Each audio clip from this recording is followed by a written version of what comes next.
a lot is being said about the LSU Tigers and their newly formed USA Super Team.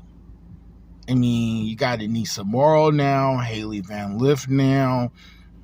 You pair them with Angel Reese, Kateri Poole. This team is loaded. Flaw J. Johnson. This LSU team is stacked. However, I love Haley Van Lith, and I really like the fact that she's going to go for it all. But I don't ever jump ship, and I'm going to go down. I'm going to sink or swim with the ship. I'm going to continue to always remain faithful to Iowa Hawkeyes, UCLA Bruins, Purdue Boilermakers. I have 3 teams, and that's the way it always has and will be. And I still feel like, call me crazy, between all 3 of my squads, I still feel like the Iowa Hawkeyes have the greatest chance to move the furthest in the tournament. And it's kind of crazy because I know that my UCLA Bruins are deeper with, Gabriela Halquez and Kiki Rice. Major fan of Kiki. Carissa Osborne.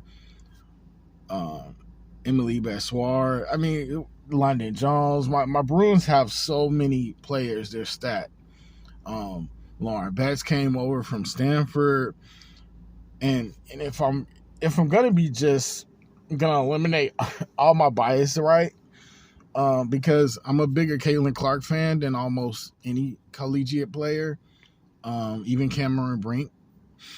So if I'm gonna try to figure out how to eliminate my bias, my Bruins probably have a better chance at beating the Connecticut's or the South Carolinas or LSU's, Notre Dame's. But you know what? I'm still gonna go down. Like I said, I'm gonna sink or swim with the ship. That's just the way it's gonna be because I believe in Caitlin, and you take someone with her skill set, her agility, her ability to pass the rock, underrated at rebounding, her ability to score from anywhere on the court, uber dangerous, can really put up buckets, and that's not going to stop. And yes, we did lose Monica Cesano. That's going to be a big loss. But we still returned Gabby Marshall, Kate Martin. We didn't have any big recruits coming in at all for this season. So, I mean, it's going to be it's not going to be easy at all. It's not going to be an easy Iowa Hawkeye season.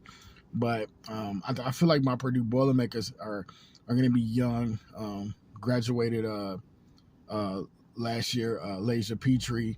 She graduated from Purdue. So I don't think that my Boilermakers are ready. Madison Layden, I'm interested in seeing what she's going to do for the Boilermakers, if she's going to take on a bigger leadership role. I do feel like my Boilermakers are good enough now to start becoming a perennial March Madness playoff, postseason contender, because they almost really made it to the truest of the big dance. Last season, they made it into the first 4 and lost to St. John's. My Bruins can go as far as they want to go if they focus and locked in.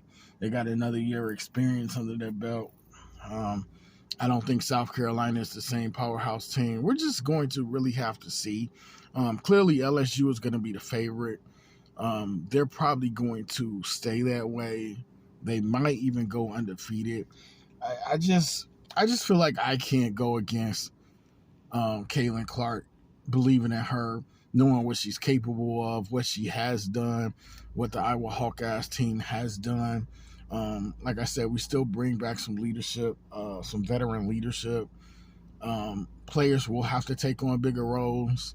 One thing about Caitlin is her unselfishness always shines through.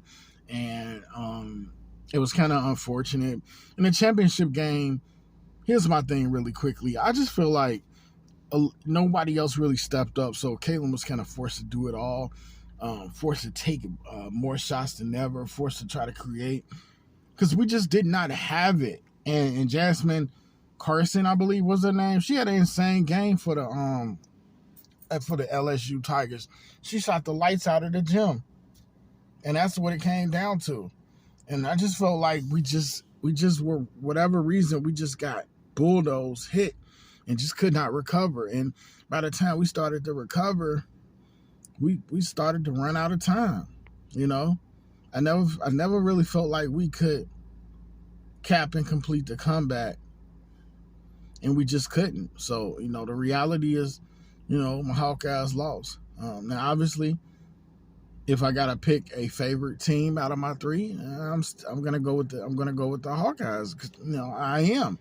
It's always been that way. And then the UCLA Bruins, and then the Purdue Boilermakers. But which one has the best chance at winning the championship? If I'm gonna be honest, I'm gonna say UCLA Bruins, just because they have a deeper team than the Purdue Boilermakers, and even my Hawkeyes.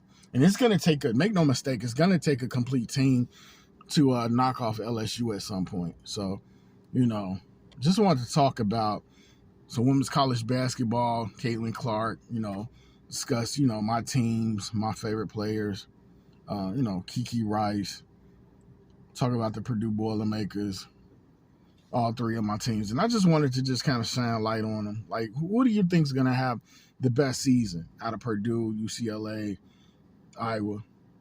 You know, we all know what Caitlin Clark can do, but it's going to come down to what kind of help that she can receive in the long term on her team. So shout out my people out there that watch women's college basketball, that love women's college basketball.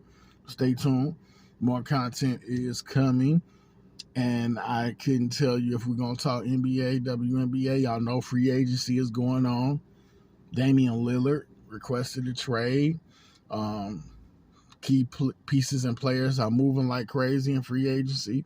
The WNBA is going strong in this season. The Liberty, the Sun, my Aces, all looking pretty good.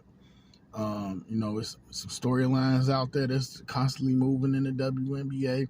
A lot of teams have crawled and inched their way back to 500. It's you know, it's an interesting season for the WNBA. A lot of things can happen between now and the end of a 40-game season. So, you know, yeah, it's a lot going on, but I will be back, and I'll talk to you guys later. That's it for now. I'm out.